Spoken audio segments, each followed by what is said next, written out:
Juno, again Blu-ray. This is a movie that I thought was good the first time, but then the second time I thought it was better. Then the third time I thought it was even better. So it just kind of grows on you, and you pick out certain things that you never saw before. And this is really a great movie. Then Miss Doubtfire. Now I used to have this on a DVD, and for some reason, I don't know why, but I got the DVD that was full screen, and I quickly sold that. Then I was waiting for widescreen, then this came out in Blu-ray, so I picked this up. And for some reason, this has always been pretty expensive at the stores. It's like $35 at most stores, but I got this online for like $17, which is, it's not that bad. I mean, it's worth it because it's a good movie. And we got Rambo, and again, this looks really, really good on Blu-ray. I'm not sure how it looks compared to the DVD, but definitely worthwhile getting, and also a really good movie. Then we have the Lost Boys, The Tribe. A lot of the quality in the movie is kind of put down on a few sites. I don't think the quality was that bad for a direct to Blu-ray release. Probably better than the DVD, so you can't beat that. As far as the movie goes, I thought the movie was good. The gore was definitely good. The storyline was pretty good. I wish it kind of connected with the first one more. I mean, the only connection was like the names of the characters, and then the Edgar Frog character. So I mean, there was a few connections, but I felt it could have been more connected. I mean, this movie should have talked more about the first movie, and it would have been better. But still, I thought it was a worthy sequel, better than it could have been. Then the other Blu-ray I got was the Bank Job, which I think is one of the better movies of the year so far. I really enjoyed this. I like the way the movie, the plot direction, and I liked all the little subplots. I thought this was a fantastic movie.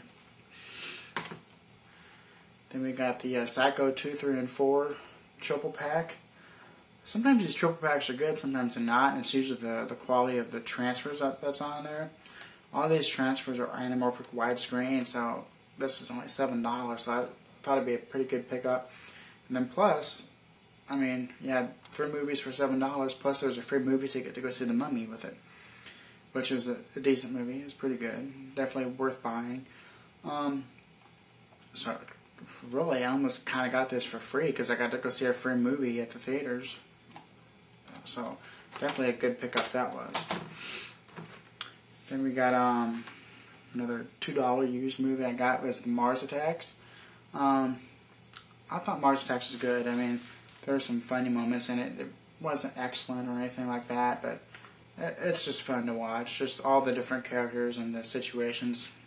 I mean, if you like Tim Burton and all, you should like this. If you're not a huge fan of Tim Burton, you probably won't like this. So I'll just go by whether you like the director or not.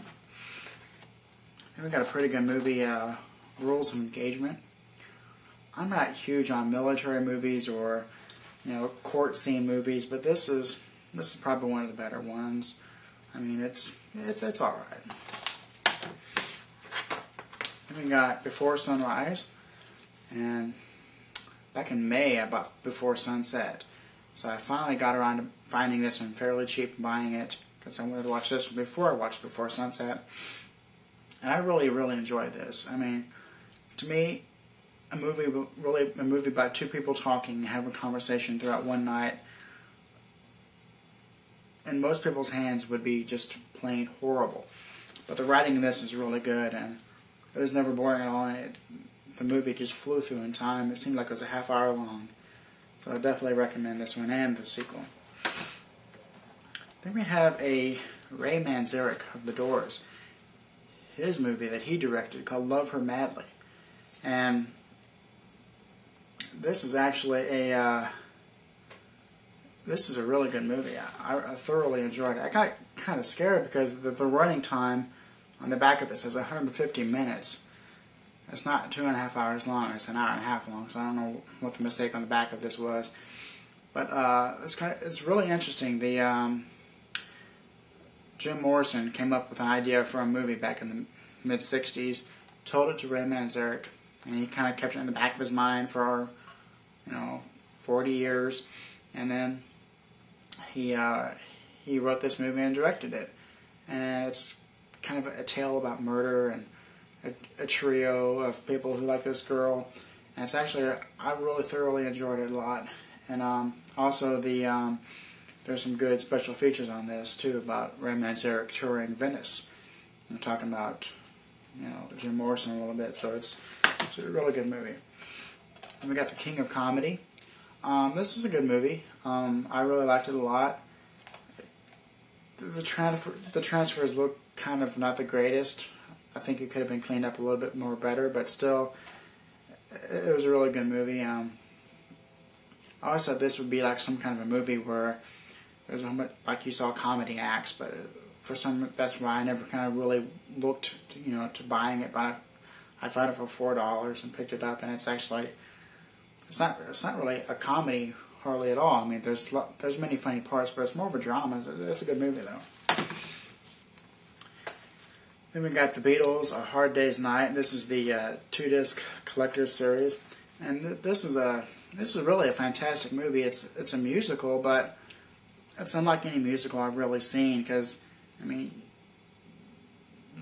the parts in the movie where they sit down and they play a song, it's not like everybody gets up and they all dance the same way to the song and it's all theatrical. They have reasons for playing songs in this. They're going in the backup studio and they see some musical instruments and they just want to play, or something like that. But I mean, the storyline, well, there really is no storyline, but that's the point. It's just kind of seeing how their life was, and here and there. So it's definitely recommended.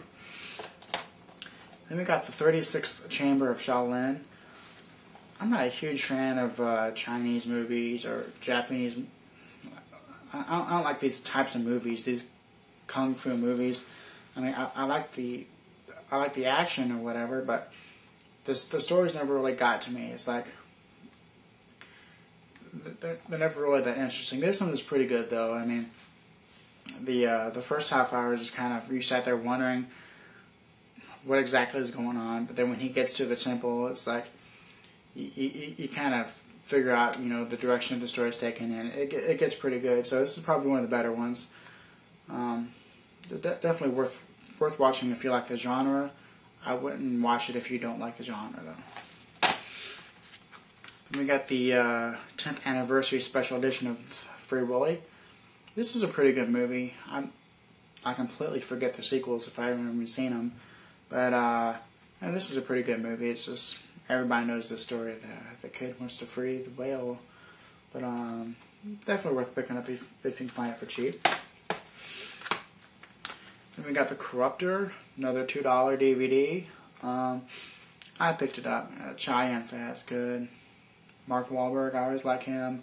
He has a different way of acting. The movie's pretty good. It was definitely worth watching one way through. I don't know about it really a second time. Maybe if the mood gets me. But for $2, I mean, it was cheaper than renting a movie, So it wasn't that bad. And we got The Glass House. This movie's pretty good. It could have been more, I think, if it went the direction of an R-rated movie. But it seemed like it was kind of limiting itself to PG-13 a little bit too much. Definitely more could have happened, but still not too bad. Then the Video Nasty that I got, actually, probably like 3 weeks ago I got this, but was visiting hours. And for some reason, I don't know why I never got this one until just now. I mean, it's like $5 used on the internet. I mean, it's not like one of those rare ones. It's probably why I waited on it, but it's an alright movie. There's some good parts, but then there's just some, alright parts. But definitely, I mean, for completers of the Video Nasty's collection only, I would say, or unless you like William Shatner. But pretty good. So that's all the DVDs for now.